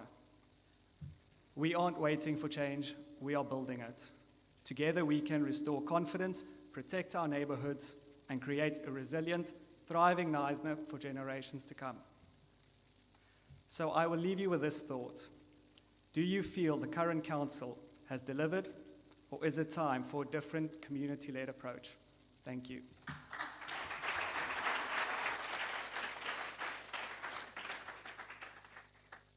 One last thing. Dr. Ruben Richards has come up here at his own expense, and he's here purely to support us because he believes in what we're doing.